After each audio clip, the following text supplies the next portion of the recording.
Hello dear students. आज हम लोग इस वीडियो में बात करेंगे बिहार बोर्ड के क्लास 10th के हिस्ट्री चैप्टर सेकंड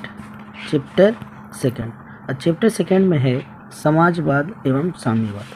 तो इस समाजवाद एवं साम्यवाद से ही संबंधित कुछ महत्वपूर्ण ऑब्जेक्टिव प्रश्न को देखेंगे जो एग्ज़ाम की दृष्टि के लिए बहुत ही महत्वपूर्ण है।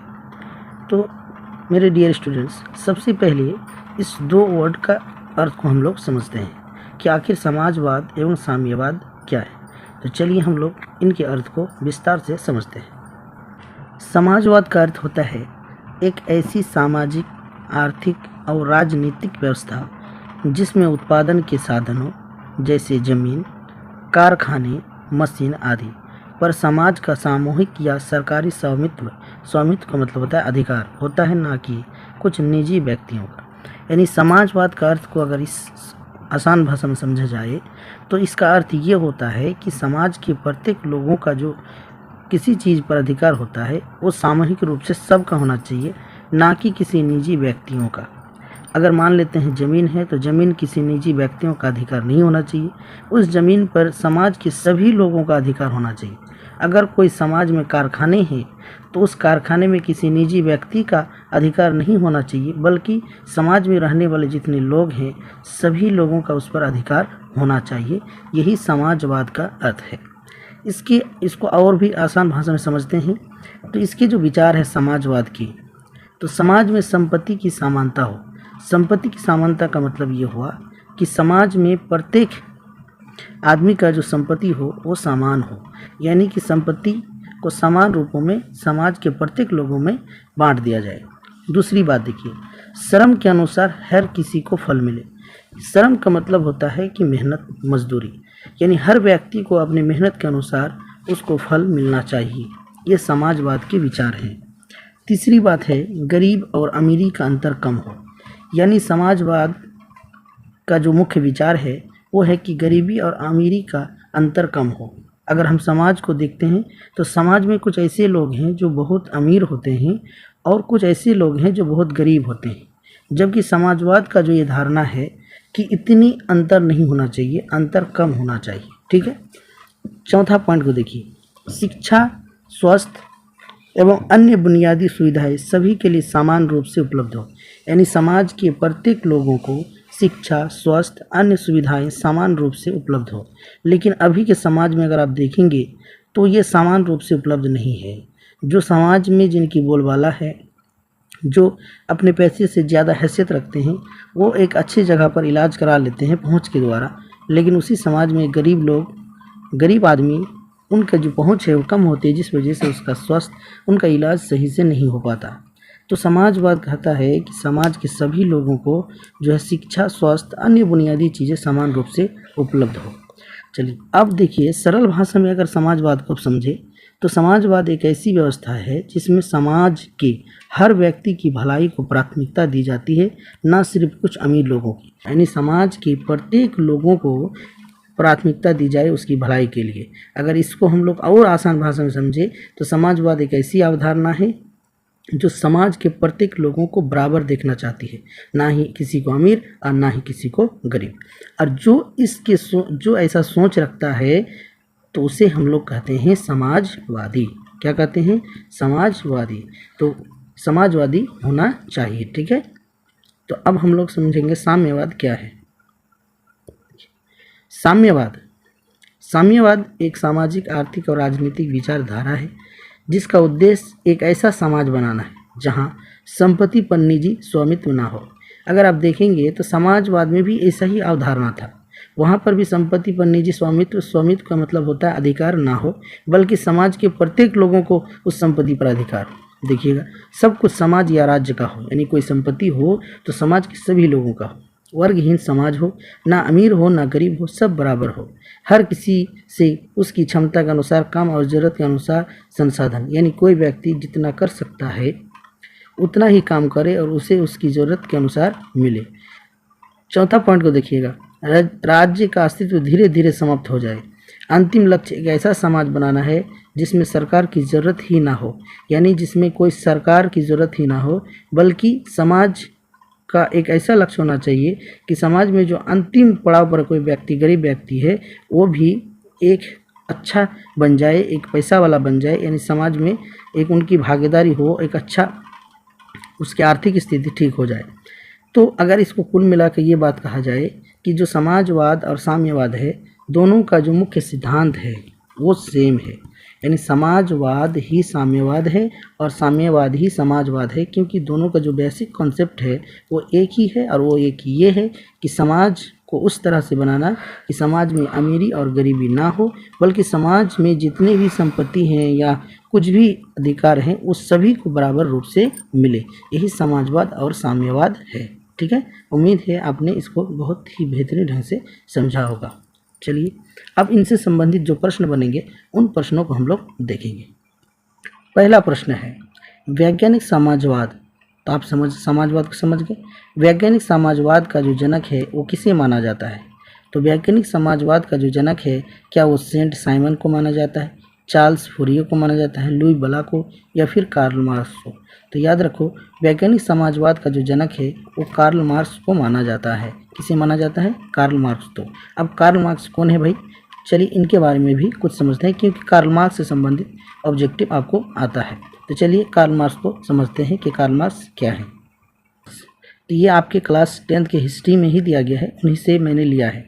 तो जब आप हिस्ट्री पढ़ेंगे तो देखेंगे कार्ल मार्क्स के बारे में दिया हुआ है। कार्ल मार्क्स, उनका जो काल है 1818 से 1883।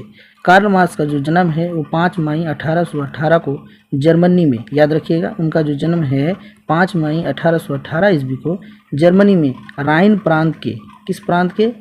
राइन प्रांत के। पहली बात तो याद रखेंगे कहाँ जन्म हुआ भाई? जर्मनी में, राइन प्रांत के ट्रियर नगर में। किस नगर में? ट्रियर नगर में एक यहूदी परिवार में हुआ था। आपका प्रश्न यहाँ से बन सकता है कि उनका जो जन्म है किस परिवार में हुआ था? तो यहूदी परिवार में हुआ था। कब हुआ था? तो 5 मई 1818 को। कहाँ हुआ था? तो जर्मनी में हुआ था। कार्ल मार्क्स के पिता हेनरिक मार्क्स, यानी कार्ल मार्क्स के जो पिता थे उनका नाम था क्या? हेनरिक मार्क्स, और वो एक प्रसिद्ध वकील थे। क्या थे? प्रसिद्ध वकील थे, जिन्होंने बाद में चलकर ईसाई धर्म ग्रहण कर लिया। देखिए शुरू में क्या थे? ये यहूदी, बाद में उनके पिताजी ने कौन सा धर्म ग्रहण कर लिया? ईसाई धर्म। ईसाई यानी कि क्रिश्चियन धर्म को ग्रहण कर लिया। मार्क्स ने बोन विश्वविद्यालय में विधि की शिक्षा ग्रहण की। यहाँ पर जितने भी वाक्य दिए गए हैं कार्ल मार्क्स से संबंधित बहुत ही महत्वपूर्ण है, इनको बहुत ही बेहतर ढंग से समझने का कोशिश करेंगे।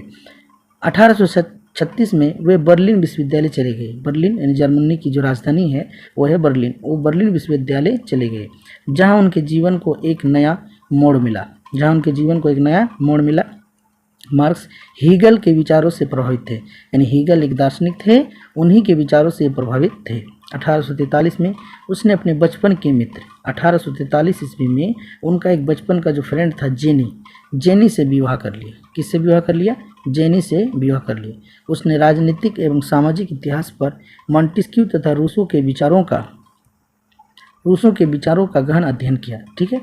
कार्ल मार्क्स की मुलाकात पेरिस में 1844 में फ्रेडरिक एंगल से हुई, यानी उनकी जो मुलाकात है फ्रांस की राजधानी पेरिस में 1844 ईस्वी में एक व्यक्ति फ्रेडरिक एंगल से हुई, जिससे जीवन भर उनकी गहरी मित्रता रही और उनके साथ उसकी दोस्ती हुई।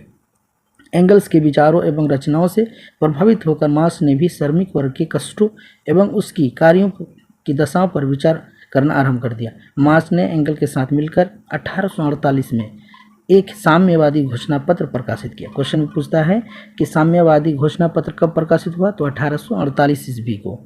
और याद रखिएगा, इसी कम्युनिस्ट साम्यवादी घोषणा पत्र जो है इसी को कहा जाता है कम्युनिस्ट मैनिफेस्टो। इसी को क्या कहा जाता है? कम्युनिस्ट मैनिफेस्टो भी कहा जाता है। अगर पूछे कम्युनिस्ट मैनिफेस्टो की रचना किसने किया भाई, तो कार्ल मार्क्स और उसके दोस्त फ्रेडरिक एंगल्स ने किया। उसी को हिंदी में जब पूछेगा तो साम्यवादी घोषणा पत्र कह देगा, जिसे आधुनिक समाजवाद का जनक कहा जाता है। जिसे आधुनिक समाजवाद का क्या कहा जाता है? आधुनिक समाजवाद का जनक कहा जाता है। घोषणा पत्र में मार्क्स ने अपने आर्थिक, सामाजिक एवं राजनीतिक विचारों को स्पष्ट रूप से व्यक्त किया। मार्क्स विश्व के उन गिने चुने चिंतकों में से है जिसने इतिहास की रूप को प्रभावित किया। मार्क्स 1867 में एक किताब लिखता है जिसका नाम है दास कैपिटल, और इस किताब को जो है समाजवादियों का बाइबल कहा जाता है। यानी क्वेश्चन पूछता है कि दास कैपिटल को क्या कहा जाता है? तो समाजवादियों का बाइबल। ठीक है, इन्हीं भाई साहब को देख सकते हैं, यही आपका कार्ल मार्क्स है। ठीक है, इन्होंने किताब लिखा दास कैपिटल, जो 1867 में आया, और समाजवादियों का बाइबिल इसी को कहा जाता है। ठीक है, उम्मीद है आपने कार्ल मार्क्स को भी बेहतर ढंग से समझा होगा। चलिए अगला क्वेश्चन को हम लोग देखते हैं। अगला क्वेश्चन है, लाल सेना का गठन किसने किया? कार्ल मार्क्स ने, स्टालिन ने, ट्रॉट्स्की ने, करंस्की ने।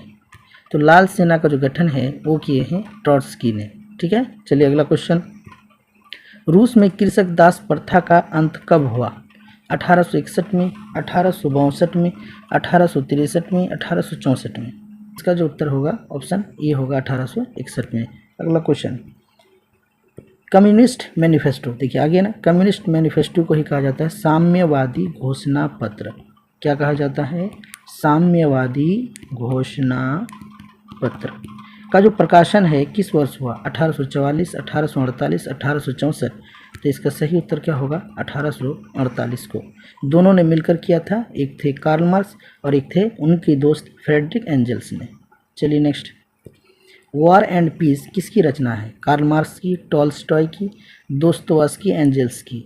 तो याद रखेंगे, ये ज़बरदस्त क्वेश्चन है। वॉर एंड पीस की जो रचना है वो किए हैं टॉल्स्टॉय ने। किसने किए भाई?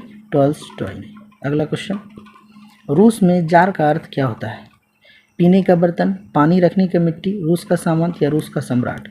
तो रूस में जार जो है वो रूस का सम्राट कहलाता था, यानी रूस के जो बादशाह होते थे उसको वहाँ पर क्या कहा जाता था? जार। तो पूछा जाएगा रूस में जार का क्या अर्थ है, तो वो रूस का सम्राट होता है। अगला क्वेश्चन, कार्ल मार्क्स का जन्म कहाँ हुआ? इंग्लैंड में, जर्मनी में, इटली में, रूस में। बताओ भाई। तो कार्ल मार्क्स का जन्म हुआ वो हुआ आपका जर्मनी में। चलिए अगला क्वेश्चन, प्रथम इंटरनेशनल की बैठक हुई कहाँ पर हुई? प्रथम इंटरनेशनल की बैठक हुई रूस में, फ्रांस में, जर्मनी में। कहाँ हुई बताओ? जर्मनी में। एक ऑप्शन यहाँ होगा लंदन में, छूट गया भाई, तो ऑप्शन हो जाएगा डी, लंदन में हुआ। चलिए नेक्स्ट क्वेश्चन, प्रथम इंटरनेशनल की स्थापना किस वर्ष हुई? 1864, 1867, 1883, 1889। तो इसका सही उत्तर जो होगा ऑप्शन नंबर बी हो जाएगा 1867। चलिए अगला क्वेश्चन, साम्यवादी शासन का पहला प्रयोग कहाँ हुआ था? रूस में, जापान में, चीन में, क्यूबा में। तो इसका उत्तर होगा ऑप्शन नंबर ए, रूस में। चलिए अगला क्वेश्चन, क्वेश्चन 11 है, चेका क्या था? सेना की टुकड़ी, पुलिस दस्ता, पादरी वर्ग, श्रमिक वर्ग। तो इसका सही उत्तर होगा पुलिस दस्ता। चलिए अगला क्वेश्चन, निम्नांकित में कौन यूरोपीय समाजवादी नहीं था? लुई ब्ला, सेंट साइमन, कार्ल मार्क्स। तो इसका सही उत्तर जो होगा ऑप्शन नंबर सी हो जाएगा, ये यूरोपियन समाजवादी नहीं था। चलिए अगला क्वेश्चन, बोल्शेविक क्रांति कब हुई? फरवरी 1917, नवंबर 1917, अप्रैल 1917, 1905। तो इसका उत्तर जो होगा ऑप्शन नंबर बी होगा, नवंबर 1917 को बोल्शेविक क्रांति हुई। नेक्स्ट क्वेश्चन, लेनिन की मृत्यु कब हुई? 1921, 1922, 1923, 1924। तो इसका सही उत्तर जो होगा ऑप्शन नंबर डी हो जाएगा। ठीक है, लेनिन एक व्यक्ति थे, उनका जो है वो कितना 1924 में, और ये बोल्शेविक क्रांति में महत्वपूर्ण योगदान निभाया था। चलिए अगला क्वेश्चन, अंतर्राष्ट्रीय महिला दिवस कब मनाया जाता है? 4 जून, 1 दिसंबर, 15 अप्रैल, 8 मार्च। तो इसका सही उत्तर होगा ऑप्शन नंबर डी, 8 मार्च। चलिए अगला क्वेश्चन, ब्रेस्ट लिटोवस की संधि किन दो देशों के बीच हुई? रूस और इटली, रूस और फ्रांस, रूस और इंग्लैंड, या फिर क्या हो जाएगा रूस और जर्मनी? एक चौथा ऑप्शन होगा रूस और जर्मनी। इसका जो सही उत्तर होगा ऑप्शन नंबर डी, रूस और जर्मनी के बीच ब्रेस्ट लिटोवस की संधि हुई थी। चलिए अगला क्वेश्चन, रूस का पहला समाजवादी कौन था? Stalin, Plekhanov, Lenin, Tolstoy. तो इसका जो पहला समाजवादी थे वो थे प्लेखानोव। ठीक है, चलिए अगला क्वेश्चन, कार्ल मार्क्स का जन्म किस वर्ष हुआ था भाई? 1815, 1818, 1825, 1838। क्या होगा? तो इसका सही होगा 1818 को हुआ, जर्मनी में। चलिए अगला क्वेश्चन, रासपुटिन कौन था? भ्रष्ट पादरी, वैज्ञानिक, समाज सुधारक, दार्शनिक। तो इसका सही उत्तर हो जाएगा भ्रष्ट पादरी। चलिए अगला क्वेश्चन, लेनिन ने ब्रेस्ट लिटोवस की संधि किस राष्ट्र के साथ की थी? England, France, Germany. बताओ। तो इसका सही उत्तर होगा ऑप्शन नंबर सी, जर्मनी के साथ। क्वेश्चन नंबर 21 है, नई आर्थिक नीति कब लागू हुई? 1921, 1923, 1920, 1924। तो इसका सही उत्तर होगा ऑप्शन नंबर ए, 1921। अगला क्वेश्चन, दास कैपिटल की रचना किसने की? एंजल्स ने, दोस्तोवस्की ने, टॉल्स्टॉय ने, कार्ल मार्क्स ने। बताओ। तो दास कैपिटल की स्थापना जो है या रचना जो है किसने की? वो की है भाई कार्ल मार्क्स ने। दास कैपिटल को ही समाजवादियों का बाइबिल कहा जाता है। चलिए अगला क्वेश्चन, समाजवादी दर्शन किस पर बल देता है? राजनीतिक समानता पर, नागरिक समानता पर, कानूनी समानता पर, आर्थिक समानता पर? बताओ। तो इसका सही उत्तर होगा ऑप्शन नंबर डी, आर्थिक समानता पर। अगला क्वेश्चन, रूस के सम्राट को क्या कहते हैं? राव, जार, राजा? इसका क्या होगा? जार। जल्दी चलते हैं हम लोग। क्वेश्चन नंबर है, केमिंटन की स्थापना का उद्देश्य क्या था? सैन्यवाद का प्रचार करना, क्रांति का प्रचार करना, पूंजीवाद का प्रचार करना, समाजवाद का प्रचार करना? तो इसका उत्तर होगा ऑप्शन नंबर बी, क्रांति का प्रचार करना। नेक्स्ट क्वेश्चन, मजदूर दिवस कब मनाया जाता है भाई? तो इसका सही उत्तर होगा 1 मई को। अगला क्वेश्चन, समाजवादियों का बाइबिल किसे कहा जाता है? Das Kapital, War and Peace, Spark, communist घोषणा पत्र? तो क्या होगा इसका उत्तर? इसका उत्तर हो जाएगा दास कैपिटल। चलिए अगला क्वेश्चन, कार्ल मार्क्स ने किसके साथ मिलकर कम्युनिस्ट घोषणा पत्र प्रकाशित किया? तो इसका ऑप्शन होगा एंजल्स, यानी फ्रेडरिक एंजल्स और कार्ल मार्क्स, दो दोस्त ने मिलकर कम्युनिस्ट घोषणा पत्र या फिर कम्युनिस्ट मैनिफेस्टो का प्रकाशित किया था। अगला क्वेश्चन, जार निकोलस द्वितीय की पत्नी जरीना किस देश की राजकुमारी थी? Italy, France, Austria, Germany? तो इसका सही उत्तर होगा ऑप्शन नंबर सी हो जाएगा, ऑस्ट्रिया की। ठीक। अगला क्वेश्चन, फ्रांसीसी समाजवाद के विकास का जन्मदाता कौन है? Fourier, Robert Owen, Karl Marx, Saint Simon? तो इसका सही उत्तर होगा option number D, Saint Simon. चलिए अगला क्वेश्चन, काम के अधिकार को संवैधानिक अधिकार का रूप सबसे पहले कहाँ मिला? सोवियत संघ, जर्मनी, इंग्लैंड, फ्रांस? कहाँ हुआ भी? इसका सही उत्तर हो जाएगा ऑप्शन नंबर ए, सोवियत संघ। अगला क्वेश्चन, अप्रैल थीसिस किसने तैयार किया था? तो अप्रैल थीसिस तैयार किया था लेनिन ने। इसने लेनिन ने। चलिए नेक्स्ट, 7 नवंबर 1917 की बोल्शेविक क्रांति का नेतृत्व किसने किया था? तो इसका उत्तर हो जाएगा लेनिन। लेनिन ने बोल्शेविक क्रांति का नेतृत्व किया था। क्वेश्चन है, माँ उपन्यास के लेखक कौन थे? प्लेखानोव, टॉल्स्टॉय, गोर्की, तुर्गनेव? इसका सही उत्तर होगा ऑप्शन नंबर सी, गोर्की। अगला क्वेश्चन, क्वेश्चन नंबर 35, 1917 की पहली रूसी क्रांति किस नाम से जाना जाता है? फरवरी क्रांति, मार्च की क्रांति, अक्टूबर क्रांति, नवंबर की क्रांति? तो इसका सही उत्तर होगा ऑप्शन नंबर सी, अक्टूबर की क्रांति। अगला क्वेश्चन, नवंबर 1917 की रूसी क्रांति के बाद स्थापित सरकार का प्रधान कौन होता था? स्टालिन, लेनिन या प्लेखानोव? कौन था भाई? तो इसका सही उत्तर जो होगा ऑप्शन नंबर बी हो जाए है कि समाजवाद शब्द का प्रयोग पहली बार किस वर्ष किया गया? तो इसका सही उत्तर होगा ऑप्शन नंबर बी, 1837। अगला क्वेश्चन, चार्टिस्ट आंदोलन कहाँ हुआ था? ब्रिटेन में, फ्रांस में, रूस में, जर्मनी में?